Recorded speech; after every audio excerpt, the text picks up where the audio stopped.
So in this interview, I have asked Rod Bellamy to come in and have a conversation with me about why I started the summit and to give you some background about who I am and where my journey started becoming an educator. So I have Rod Bellamy here. Thank you so much for coming in to do this conversation and an interview with me.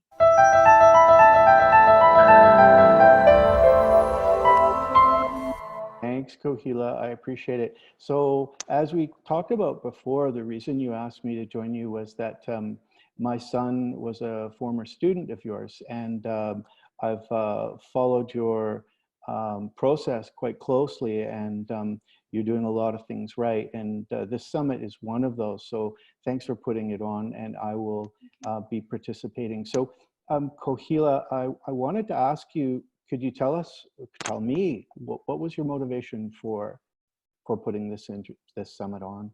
So in my space where I work with my students and a lot of parents, they started saying that over the COVID and the lockdown, we've been experiencing some homeschooling, and it's going well. So I think I want to continue homeschooling my children, maybe after the COVID is over, the lockdown is over and stuff. So I started thinking and started reading and a lot of social media stuff. I just started noticing that people started saying the same thing, like, we've experienced some success, let's just keep homeschooling. So it's good that they experience success. That's very good to begin with. But the problem is homeschooling is not what they experience. They experience what's called crisis schooling or pandemic schooling, where you were forced to do the schooling at home, and it was more blended because you had instructions from the teachers. They gave you some people got more instructions than others, but there was that instructions coming from online from their teachers. So when it's a real homeschooling is when the parents actually has to take full responsibility. So it's quite different from what they experienced. So for me, when I started hearing that, I'm okay with them wanting to do that, but I wanted to make sure that I give them all the information that's needed to actually do the real homeschooling, which is many people, when they do plan out that, they do a lot of research, they do look into a lot of curriculums and what's out there before they plan it. It's not something they just do it over 2 months period. They've been thinking about it for a while. So we can do that, but the thing is, I don't think parents who were telling me that story had that opportunity to do the research. So then I thought maybe I should find out all those information and provide it to them in an ebook or something. But then I realized that it's not my place. I'm not a homeschooling parent or anything, but I'm an educator myself. So I just started reaching out to people who are in the space of homeschooling, unschooling, deschooling, all types of schooling, so that I can get a good understanding of what it is. What's that spectrum look like, from going from homeschooling to, all the way to unschooling? What does that look like? So that kind of got started me onto this. And then I started reaching out. Every one of those speakers I have right now, I have 37 speakers.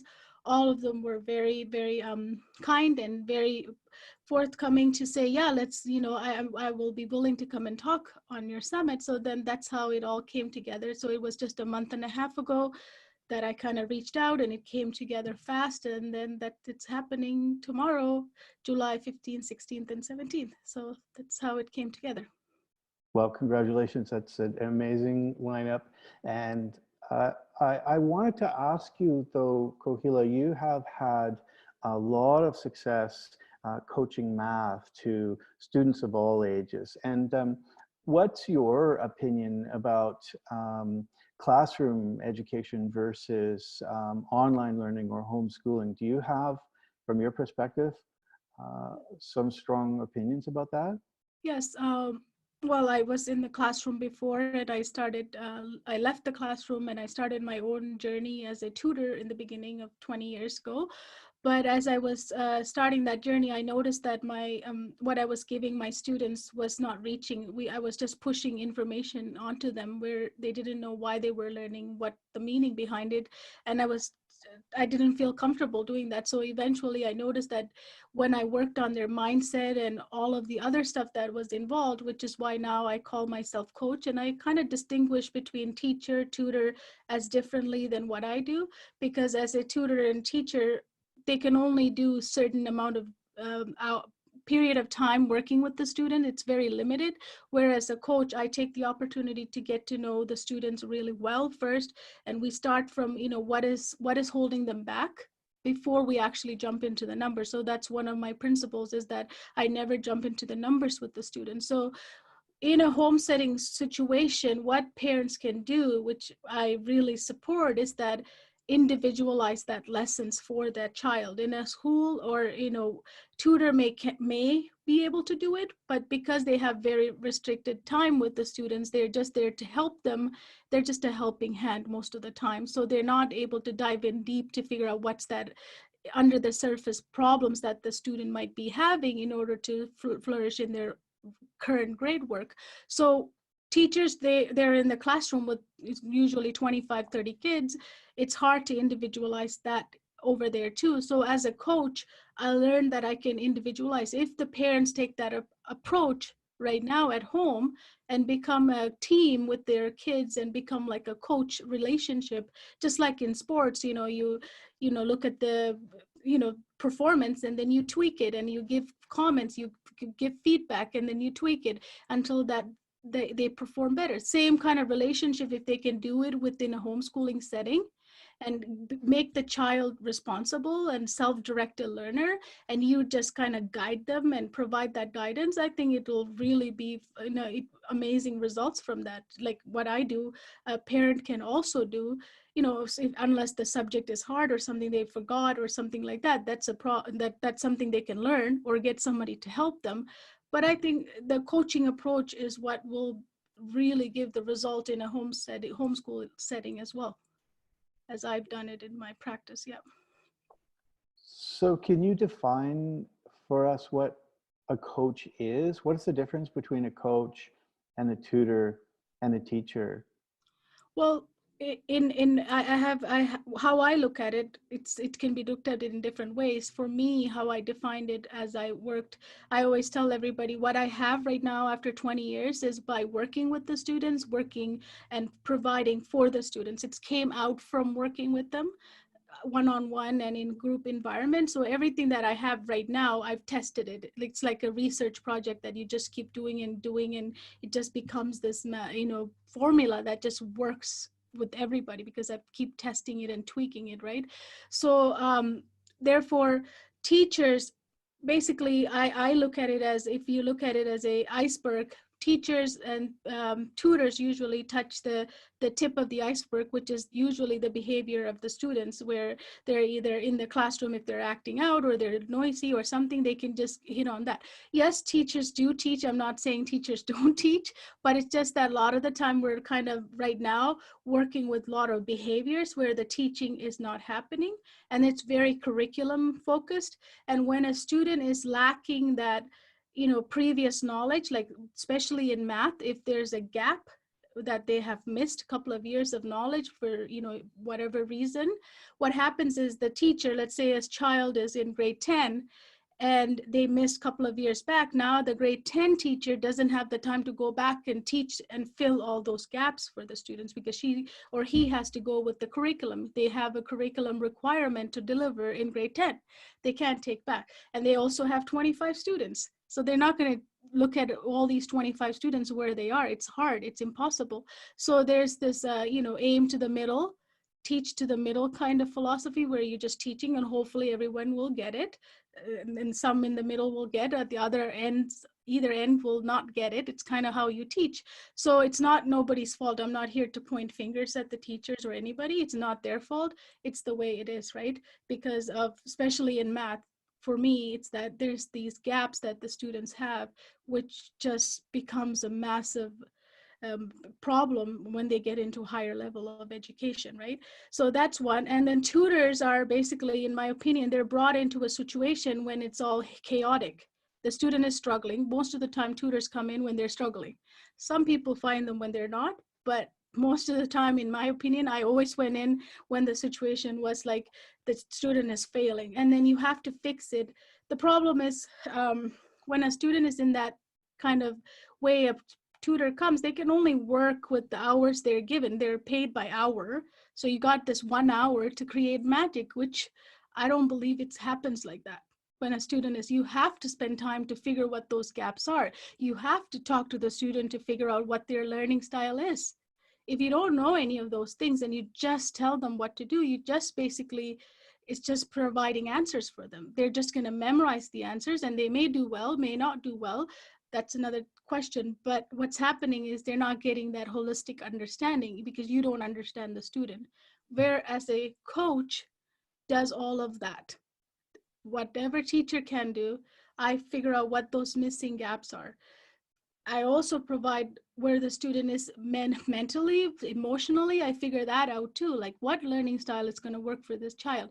What kind of mindset have they been saying? Like, if they're saying, I'm dumb, I can't do math, we have a problem. So why did they start saying that phrase? Where did that start? So I go back to, it could be in kindergarten. Somebody said they wrote a number upside down and they said, that's not how you do it. And ever since then, they started calling themselves, I don't know how to write number two.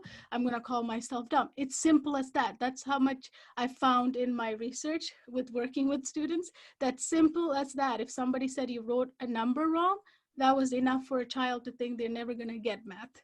So we have to be very careful with language. So it takes a relationship. So coach is someone who provides that space for the child to open up.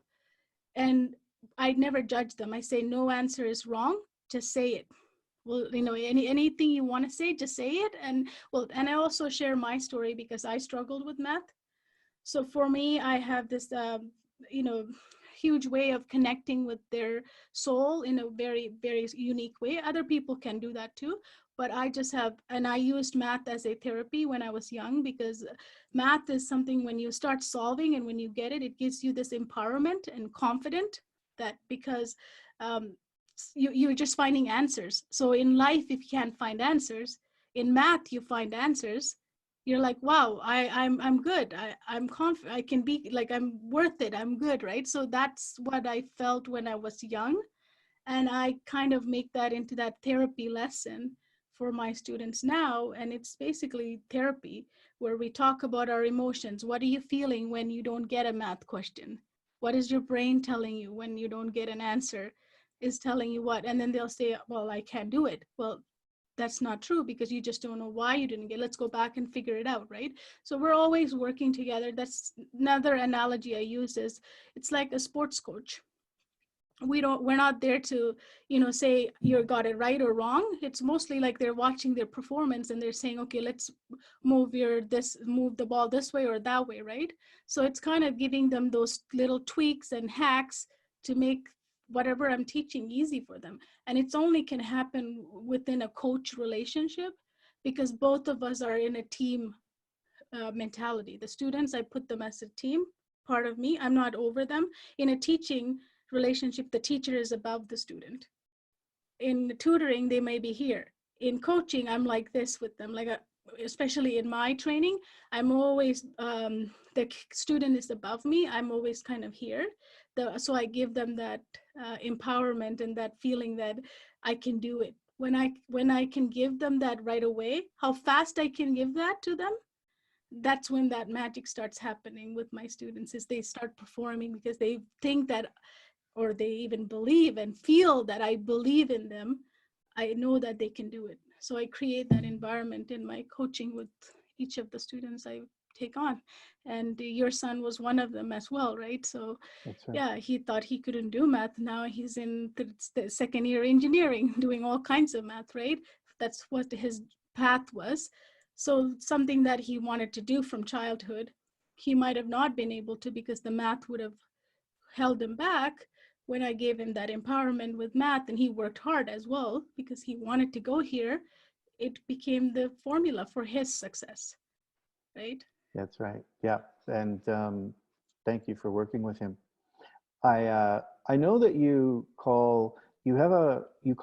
company is called MathCodes, and I wonder, is that a process that you follow? Could you tell us a little bit about your process that you use Yeah. for coaching your students? So as I said earlier, math is like a therapy for me. At 14, 13 years old. I didn't get math. I was just sitting in the classroom as, pretending I'm getting math to the teacher like we all do. So I kind of get when students come to me now, how they feel, because I know exactly what I did in classrooms as well at that time. So because I was, life wasn't that easy for me at that point, I started kind of spending a lot more time with math. Because as I said, when I started solving one, there was an answer. It became like, okay, every time I got an answer, it felt good because I couldn't solve other problems in real life. This one was keep solving, I can get it. So that became an addiction. So I started like pretty much hacking question after question. I would sit and figure it out. I would look at examples. At that time when I was young, there was an internet, that fast internets. So I would just look at the textbook again and again, and the teacher's note again and again. What did he do there? What was that trick he did there? So I started looking at it as a puzzle rather than a question. It was no longer a math question, it was puzzle. That puzzle's missing, so what's missing? What's missing here, right? So I brought in, as I start solving more and more, just became a game after that, and I started enjoying. It was one of the subjects I really enjoyed a lot. So that's how I call math codes now. Those codes I tell my students are those hacks that I found. And I have these phrases I would say to my brain. I have this technique called talk to your brain. I don't say ask your brain, because if you're asking, you're demanding your brain, then it shuts down when you're struggling. But if you talk to your brain, it just basically like, I'm seeing 2 plus 2. What does that mean?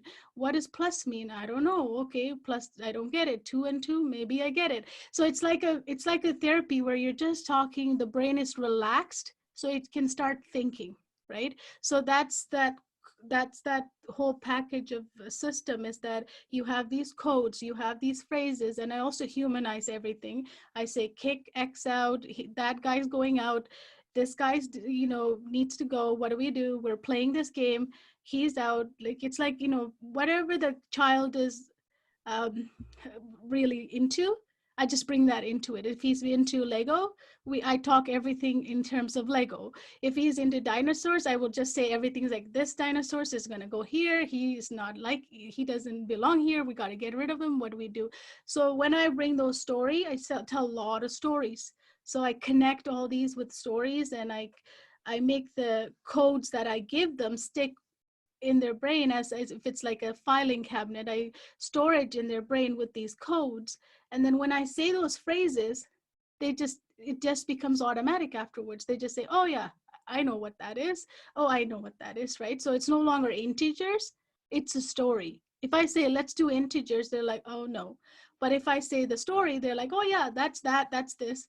So it's kind of that full connection part. That's what MathCodes is. Those codes, along with stories, a lot of animation, always fun and smiling. Like I've never conducted even if my life had other problems, everybody knows that I'm always upbeat like this all the time, talking to the students, right? And I can go after, like, sometimes I had 70, 80, 90 students, but I would be the same way. So it's like giving them that place. Like, every student is fresh for me. Like, every time they come, I see, like, how can I bring out their best out of them? What would I say to them to get it out? And I also go back to relating to them less. I struggled, I know how you feel, I can feel with you for a while. And then I kind of tell them, this is how you're feeling, right? And then they say, yeah, why do everybody wants me to do work? I'm not lazy. And they'll connect with you, and when they connect with you, they'll do work.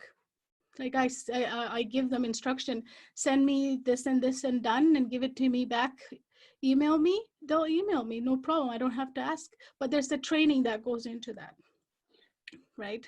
I have to train them to do that, because they need to start, believing in themselves, believe that I believe in them. Then it starts happening. So yeah. So you started working with my son when he was about 15 or 16, and clearly you work with all ages. Um, when you have someone that's coming in that's struggling already at a later age, um, what's your goal with that student? What's your goal? So my biggest thing is, if they're in grade 10 or 11, even 12, right? I know they're missing gaps. If they're struggling, and pretty much I know even know now like basically what those gaps are because I've been doing it for 20 years. You just see the same thing because it's that same system producing the same results, right? So that's why I'm kind of upset at the system because we need to fix it because it's not working. They're not getting, and there's so many gaps that's being repeatedly put into these students that I just now know what those gaps are, even almost all the time. But I don't go that way. I could just go with the fresh eye and I look at the person and see what they're missing. So my biggest objection is they need to do really well on their next test, because in what I do, if they're in school, the currency is marks, right? So I need to make sure that when they're sitting in that classroom on the next test, they need to get 10% more or 20% more, because when they look around they're like, wow, I just got 10% more than last time, right? So that instant confidence, I just work for that really hard with them in the first few sessions that I'm with to get them going, right? So although people say that you shouldn't be working for marks, but a lot of the time I help students who are in the school system. Their mark is the currency, so I need to work with that. If they come from an unschooling environment where mark is not important, it's just about the understanding, we'll spend time exploring math. But I just work, that's why people ask, what curriculum do you use in your system or your training? I say I don't use any curriculum. The children or the students come with their curriculum, and in that curriculum they're either failing or they're drowning, because the curriculum is drowning them. My job is to get them ready for a race, like as a coach. So I get them ready out of that, like how I need to protect them, right? So I start protecting them by offering my hand first and saving them, and then they know how to swim. By the end I finish with them. So that's kind of the way I look at it. So for me, they need to do really good in grade 10 if they're in grade 10. So whatever they're missing, I build into grade 10. I don't take them back. Let's say they're missing fractions, which they learned in grade 4 or 3 or 2, whatever that grade was. I don't just say, and okay, let's start doing fractions and let's go to the kitchen and let's start cooking. If there's time, I will do that. But if we don't have time, how do I make those skills efficiently, quickly, and with fun and engagement from the student, bring it to grade 10 material and show them? The most important thing happens when I show them, you're not able to do grade 10, it's because you're missing this. I prove it to them like a lawyer would. You're not able to do this step, look at this, grade 2 work is holding you back.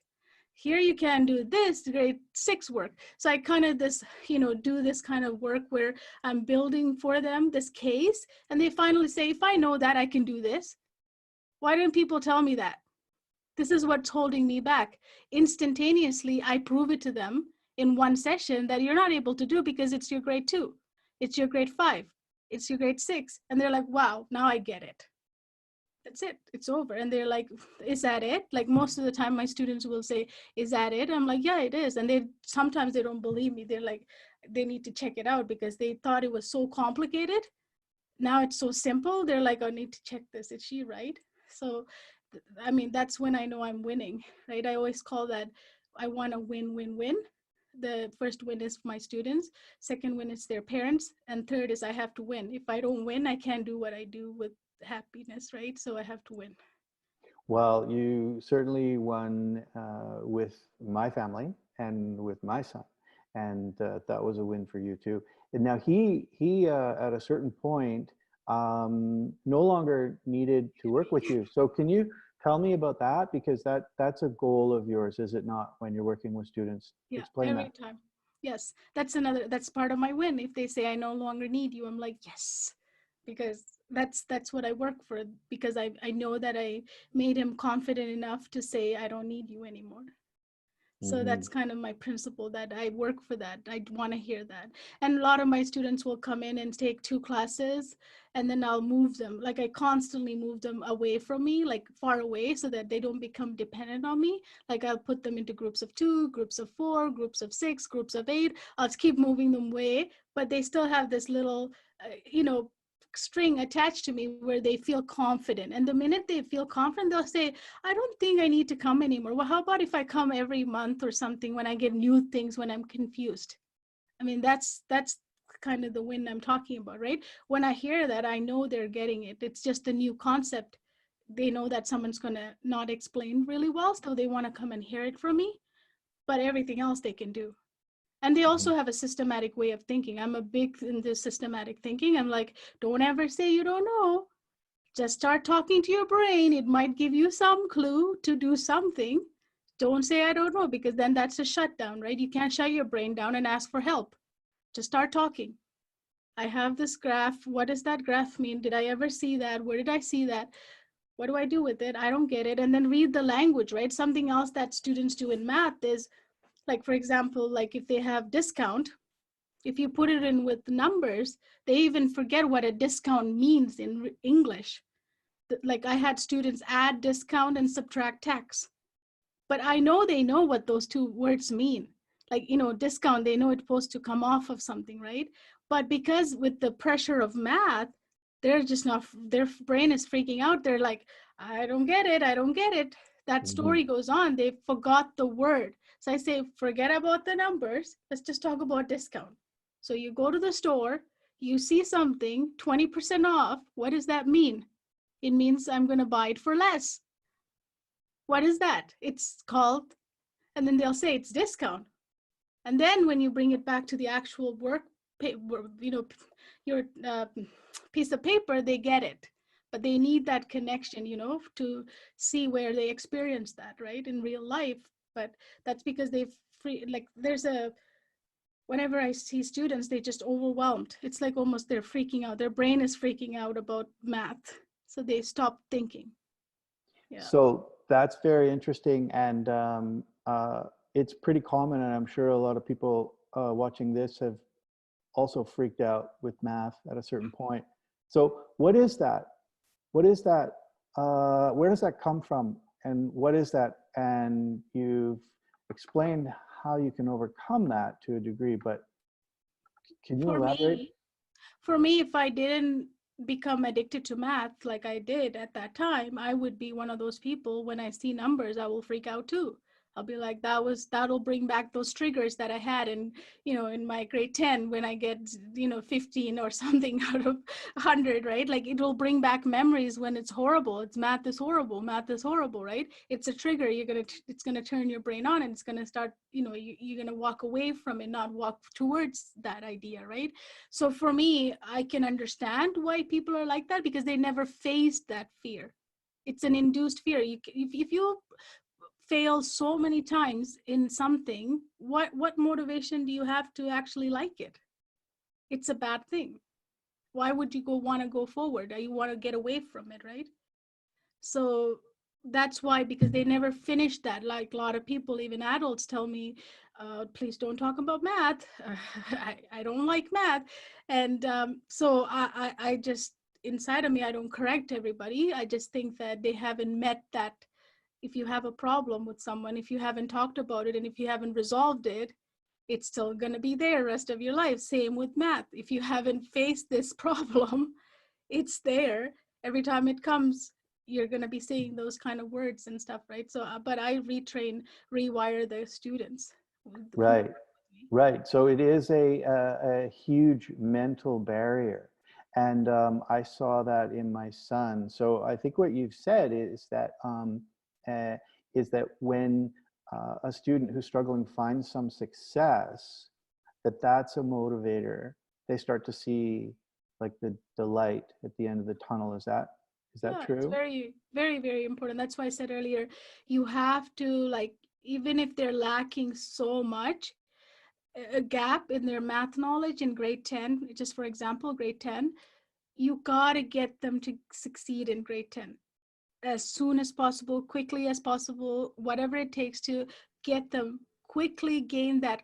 In order to get that confident, you have to provide them that win, that little step, right? You have to give them that little boost that I think I am getting this. There's something in them that has to turn on, saying that, oh, if I try, it seems like it's going to work. And then when it works a little bit, and of course they're going to notice. And if you're in school, of course there's a lot of comparison going. He's going to be like, wow, I'm getting like that boy always got 100, now I'm almost getting close to him, right? And then the teachers will look at you and go, wow, you're starting to do a little different now, right? So all these attention, all these things are going to motivate that person to do even more, try more. But you've worked with kids, and I think my son was one of them, past grade 10, past sort of the age of 15. Um, and so they're coming in at grade 11, grade 12. How do you approach them? Same exact way. Like, first thing is I never touch the numbers. I get to know my students as much as I can. I spend 4 days with them, getting to know them. And in those 4 days, the biggest thing is that how do they learn? Are they memorizing it? What relationship do they have currently with math? What does that look like? What do they talk about? What stories have they been telling themselves about math and about as a student, right? So the next part of my coaching that I haven't touched on is I do a lot of how to learn, how to be a student, because when sometimes we think it's math, it's the problem.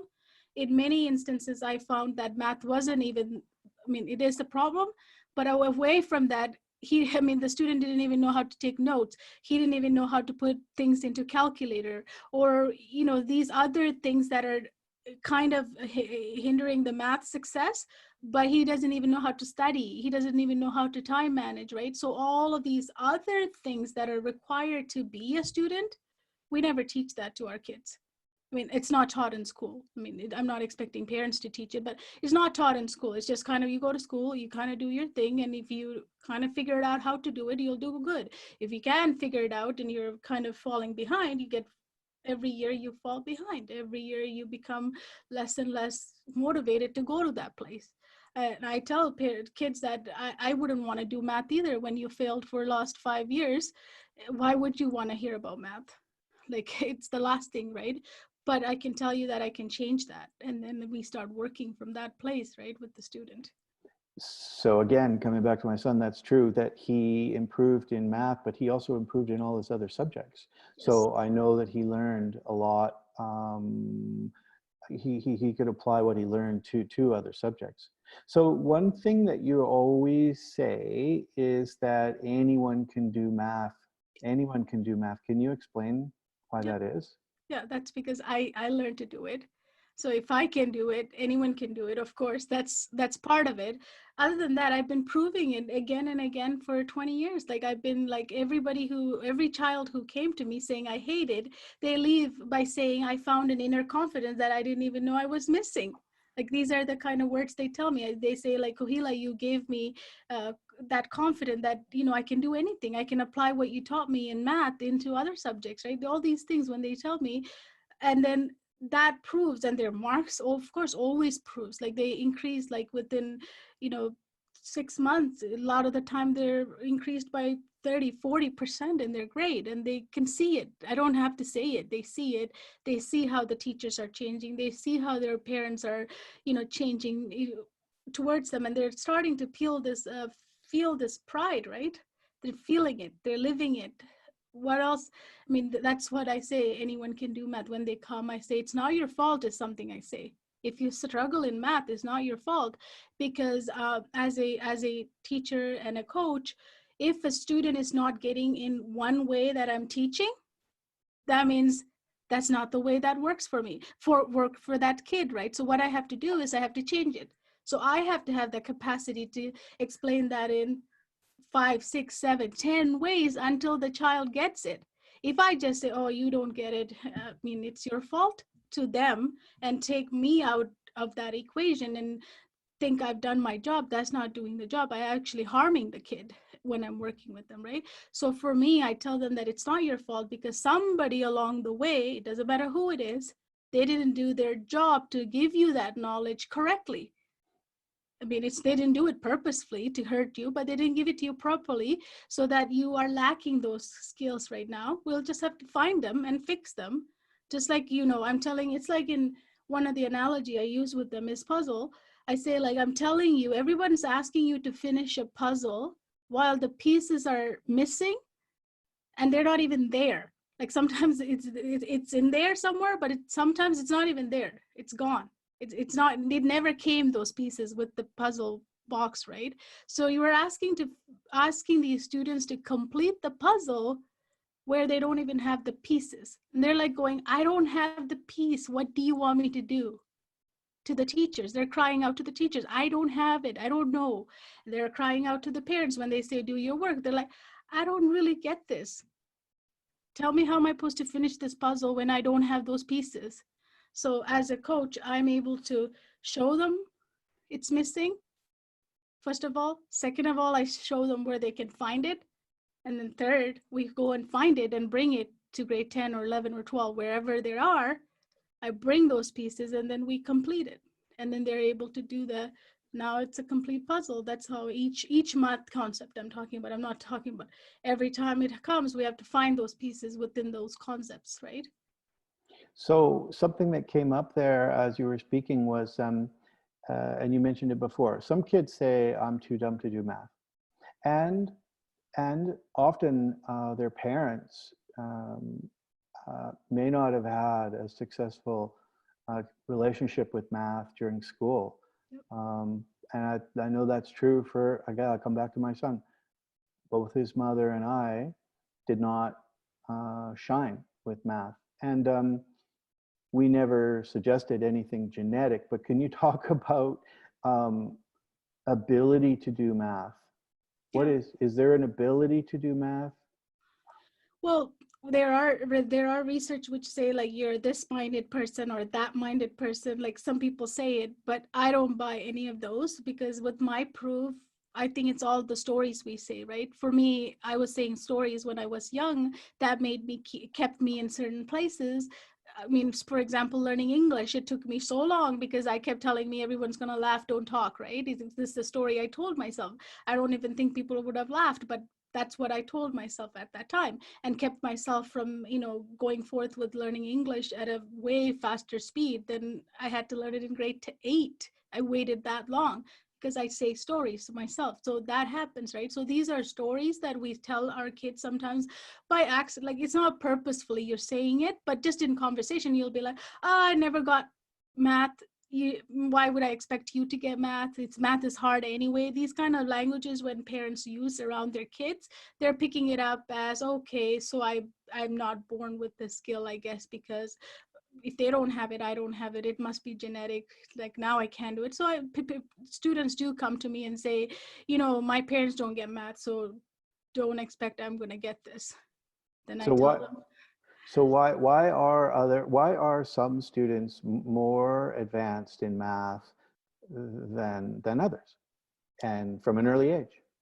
it's because I think it's that I always talk about this. It's making connections, right? In early childhood, if parents can spend some time with their child, discovering that like getting their curiosity going, right? Like taking them outdoor and looking at this natural things out in the world, or wherever they are in the natural surrounding. If they could teach them, not for them to get math, but just the ideas of numbers and stuff, if they start talking about it, that's a conversation actually helps start to build that mindset for the child, that there's numbers, they do this and do that and do this. I'm not talking about sitting down and doing worksheet, more of a uh, more of a hands-on approach to things, right? Let's cook something. Here's a cup. Why would I put this cup versus this cup? Even a young child can tell the sizes are different, right? Like they know they want the bigger, if it's a candy, they want the bigger cup of it, right? So I believe that if you can start, parents can start early on, kind of training them in that way and spending some quality time like that, where you're at the you're watching the ocean, there's waves, what's causing the waves to go back and forth, all these things. You just have to plant the seed. There's more to this. There's some, like, I'm saying, like, you just fuel the curiosity. Why is that wave coming in and going, right? And you don't have to explain further than that, and then leave it for them to think about it, right?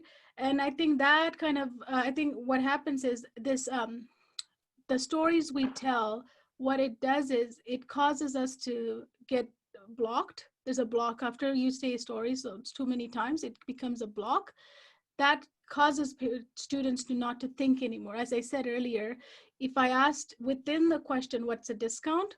the student doesn't know what discount is. If I take him to the store and say, imagine when you went to the store, if there's a 20% off, what do you do with that 20%? Sometimes they don't know how to calculate that, but that's a different story. But when they do, they're saying that they can take it off because it was like, they know that the price should come down because discount is a good thing, right? So they know that in that context, but when I put it into a word problem and put it into this context, they're saying I should add the number because they're not thinking. They're thinking I'm doing math. I'm doing math, so I should not be knowing this. Like, that's a mindset, that's a block. So I talk about that. How come you were able to say there, you need to take that away? And here you're saying same word, same everything, but it's just in a whole bunch of words mingled together with a lot of numbers here. Now you're saying you should add. So you're not thinking then. Like, you're not even thinking about the word. I don't care about the numbers. Why don't we think about the word? So I train them to just focus on the words, because in math, a lot of the time the issue is not knowing what to do with stuff. What are they asking me to do is another thing that is missing. Yeah. So what, Kohila, would you suggest for parents who are working with their children at home or in an environment outside of traditional school, and their child is perhaps struggling with math or with the curriculum? What's the best way for a parent to manage that, whether or not they have math skills themselves? I have a program that I'm putting together, and I have put together another program for math for life for students who asked me, why am I learning calculus or trig when I don't even know where sine and cos going to fit into my life, right? They asked me, I said, okay, let's do, after we do that, because of course I have to train them to do well at school because that's where they are at. So I always have to produce results for where they are at. But apart from that, I will take and do what I have as on the side, what I call math for life, where I show them things in real life, like let's buy a car, or how does, what is a commission? What is a salary? What is the difference between that, right? Or hourly pay, what is the difference between all of that? So we'll talk about those. Those are, math for life. And I have another program where I say that let's just skip the worksheet, the math worksheet, just skip it, and then directly just take them to outside. Like, I used to work as at an environmental school in the forest, right, with students, and I used to manage several classrooms. We all played and did, and I never had a worksheet to do math. We didn't do worksheets for math. Even English we didn't. We had some books we would read, but everything we did was in the forest. We would pick up leaves, we would pick up twigs, we would pick up rocks, and we would count, and we would make equations, we would solve, we would run steps, and we would count and do those kind of things, right, with numbers. But we never did worksheet there. So I saw how valuable that was for students because they were having fun. The next time I asked them what's 9 times 9, they know because they knew we put 9 groups of 9s and we counted them. So we did it, like, they can see it, they did it, they felt it. So it was a more of an experience, right? So that kind of experience, if parents can just skip those worksheets, because if you're worksheet driven, it's going to cause a lot of headaches because students are going to fall bored, like they're going to be bored of them. There's no meaning behind any of those worksheets for them. If you didn't make meaning outside in some other context, make meaning outside in the real world, and then you can transfer that to say, oh, you remember that 9 times 9, we did those rocks together, now let's put 9 times 9 is 81, right? Kind of idea. So that's certainly helpful for what about for older children, older students who are at that sort of 14, 15, 16 age now, and they're outside of the traditional school or even in traditional school? Do you think that moving them out of traditional school is beneficial? And how should a parent like approach a kid who's blocked? If they're in the older grade, it all depends on what is the plan. I always ask the students and the parents, what are your plans for the next upcoming years? What is it? Like, are you planning to go to university?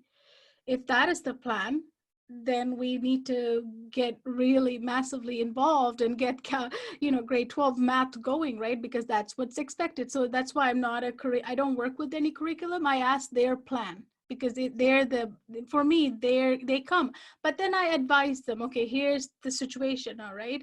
Then after I do my 4 days of working with the students and figure out all these, I collect all these inventory of where they are, what they're doing. I give a clear picture to the parents, back to them. I report back to them, this is what's happening. And if you want this child to go, next year or the year after to this is all the things that he's right now lacking. We have to build those. It's going to take some time. And it also involves him wanting to do that. Is it something that you told him to go to university, or is it he wants to go to university, right? In your son's case, he was always about, I want to be an engineer, right? So that is his fire. He had that fueled in him. So he did everything that it took to go there, right? Sometimes I find it so I become this mediator between the parents and the students to figure that out, to But plan. yeah, that makes sense. I should add though that he really didn't take an interest in engineering until The math. his math skills kicked in and he had success with that. That opened up a whole new avenue of possibilities for him. So I just want to mention Yeah. that. So for your question, if a parent is taking a student out when they're later grades, they have to sit down and see what's the plan, right? If the plan is to, go to a trade school or take a year off and learn, I mean, during those times, you have to let them, I mean, at that age, it's hard to tell them what to do.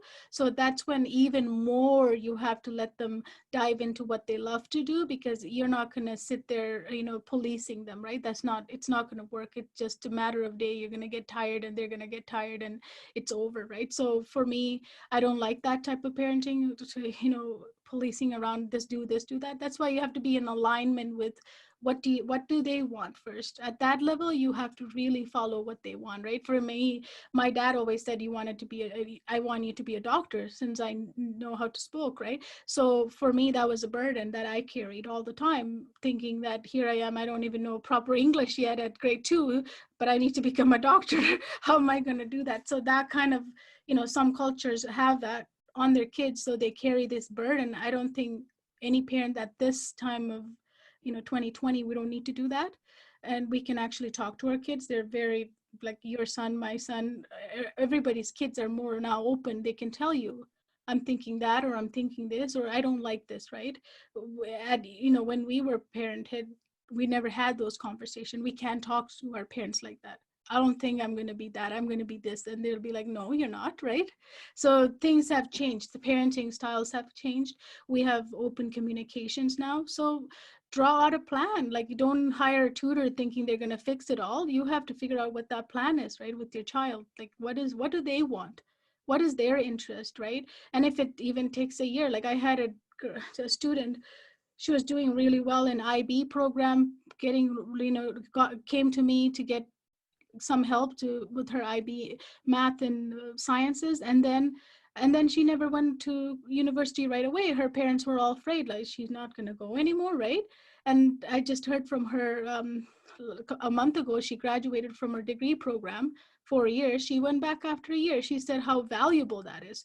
During that time, she went to Africa and she discovered what she really want to become, right? So as I asked her, did your parents were they worried you're not going to go back? She said, of course. They kept telling me, go back, go back. But what I'm saying is that even successful students take years off. Like, even she was getting all these grades. It's not because she didn't have the grade, she didn't win. She didn't know what she wanted to do. So that's another thing. It's important is don't send kids, because college and universities are not cheap.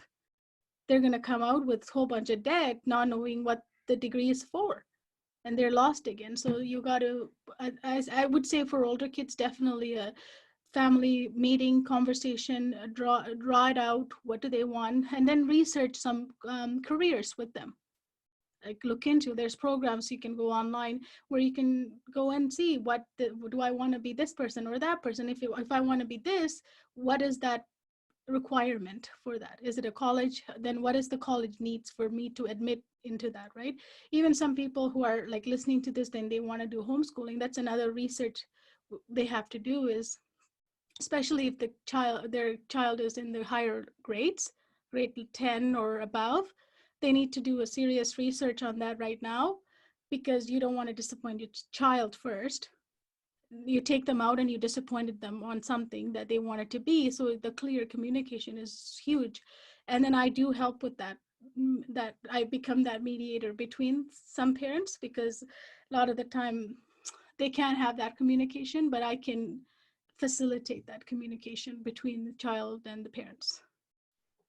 So I've got maybe just one more question, and that is, what have you seen in terms of changing a person who overcomes the challenge of math, who has struggled for years, and then is able to meet it and overcome? How does that impact them? They're a new person, just like me. Like, I'm a new person after I hacked it. Like, I couldn't have been who I am today, right? Like, I cannot be that person if it wasn't for math. That's why it's such a powerful tool. Like, I've always told people, I just cannot, like, I prove it to my students as a therapy. I use it like a therapy. I make it like a therapy when I'm working with them. I don't like, we're not learning math, we're like having a math therapy. Like, it's like you're going to a psychologist where they sit down and talk to you, and you're talking to your brain. And I say, one of the things that I say is, like, people, when they have fear of something, they just throw into their brain whatever they hear, right? Okay, Pythagorean theorem. Okay, Pythagorean theorem, sine law, cosine law, all of these things, they'll just throw it. It's like a, then I tell them, if you throw it into your brain like that, it's like you on your computer, you open up a whole bunch of document and you don't label them, and you just storage them as document 1, document 2, document 3, document 4. And when you want a Pythagorean theorem, you have to go through your 500 documents, 1 to 500, to find out where the Pythagorean theorem is in your brain. So your brain is like a filing cabinet. Are you going to put something on that filing cabinet when you put it in? Or are you going to put it in just with nothing, right? So even that therapy is good for anything. It doesn't have to be for math. Like, don't toss stuff into your brain. It's going to clutter. And quickly you're going to become foggy with all the information. So you need to really put meanings. That's why I say stories. My stories are those meanings for them. And then I give them these hacks. Those are the filing names for them. So I just kept repeating with them so that it becomes that name. They filed it. When they hear the word Pythagorean theorem, I know that that c squared is equal to a squared plus b squared. Don't need a formula sheet, right? Because I've trained them to put it in that way, they can retrieve it. So why I'm saying this story is, that's the empowerment I give them in this therapy, a holistic therapy, right? So where they have a way of putting it in, way of taking it out. They know when to take it out. They look at a question, they're like, okay, oh, I need that formula. Oh yeah, I know where that formula is. They grab it, they do it, and they're like, this is what it means. And they also read it now. One of the biggest things that happens with my student is they don't go, before, when they come initially, they'll be like, they read a question, there's like, where's my calculator? I need to put this in to find the answer. I say, that calculator doesn't have a brain. What are you going to put it in? It's just going to give whatever you put it, right? So it's like that training, like it. And then one of the other things that's happening in math, which destroyed a lot of people's critical thinking, is the amount of space they give between, this is my biggest thing, so I have to say this in this, is the amount of space they give for them to solve it. Math is about solving. There's a formula, it's art, there's an art to solving it. It's like a funnel. When you start off, the math question is this much. As you solve each step, you're coming in and coming in and coming in. It's like at the end, you have this funnel where you have this final answer where you can circle it for your teacher so they can correctly see it. This was the art of math. You have to solve it as a step-by-step process, because your brain can't think all of that step in one thing. It's overload. It's system overload, like it's a computer or anything, right? What they did to save paper, which was nice, but they left this much room. So all my students tell me when they come to coaching, we don't need to write that, because look at the space, it's this much. So they started training students that because it's this much space, I only need to write the answer. I'm like, how are you going to come up with it? Where are you going to write it? Like, there was a training, right? You see how that training alone took the whole art of solving. If you don't do step-by-step thinking, you're gonna be like frantic about, where do I find it? What do I look for? Like, where's it, right? It's that kind of situation. You don't have a logic. You don't have a systematic thinking. So all of that, when I see students, when I meet them later on or whatever, where they talking, like over the COVID, I had some, interviews with some of my students to see how they're doing and stuff. Even that, I can sit back and some of them explaining it. Well, there's only 2 things or 3 things can happen, right, Kohila? What else can happen? And these are like grade 10s or 12s asking me because they're systematically thinking. They're not going freaking out. Here I am in grade 12. I don't have a prom. I can't buy a dress. I'm not going to go to university. This sucks. I'm not going to, I'm online. What am I going to do? My life is over. None of them said that. All of them proudly said, one of the student was going into nursing. She said, I'm in the front line now. I just graduated, but I'm so happy that I'm in this to do this. I'm going to do this and that and this and that. Like there was a systematic way of explaining that even in a chaotic situation. I think from that therapy and that way that I train my students, they're able to just chill and analyze the problem, and step by step, just like I said, just like art of solving, you solve your life problem just the same way, right? And that's how I know it's powerful. It goes into all parts of their life and all courses. They become a new person. That is powerful. That is very powerful. I've seen it myself. Uh, Kohila, do you have any final words for listeners at this Well, point, regards the summit or regards what I'm you do? super excited about the summit because, sometimes things just come together very nicely. You can try to do stuff, but sometimes they don't happen. But sometimes when they come, it's needed. And I know from my heart that so many parents are struggling with worries. And, these are not simple things like, before back to school was like what shoes or what binders or what shirts or things should I buy for my child. Now, where am I going to send my child to school? What am I going to do with their education? And then how am I going to work to support if I was to take them out? All these are big questions, right? They're not tiny, small ones. They're not little ones. They're huge. They're like life-changing questions. And how do you present that to your child, right? What are you going to tell them? You're going to wear mask in kindergarten and sit? Of course, mask is required. I'm not going against it. But how do you tell that to a kindergarten that you're going to wear this and sit away from everybody? They love connecting, right? That's what they do. That's who we are. So to explain to that, so parents are in a situation right now, and that's why I wanted to do this. I only had a month and a half. I want to go ahead and do it because whatever information I could curate and all the speakers that I could bring, whoever, different parts, it's gonna assist parents in making whatever decision that's going to fit for them, right? So I really believe in that, and it came together, and I hope that they can watch and get all the resources. It's available for them, and it's free. So I wanted to make it accessible for everybody, and I believe in no child should be left behind. So that's the reason I did that, and the speakers have genuinely given their time, so I'm very happy for that. So thank you to them. If it wasn't for them, it wouldn't happen. And so I'm looking forward to the next 3 days. Yes, well, I think from us, it's thank you to you, Kohila. Thank you. Very much appreciate your time. Thank you. And thanks for this conversation. There's a lot to math. Yeah, I love math.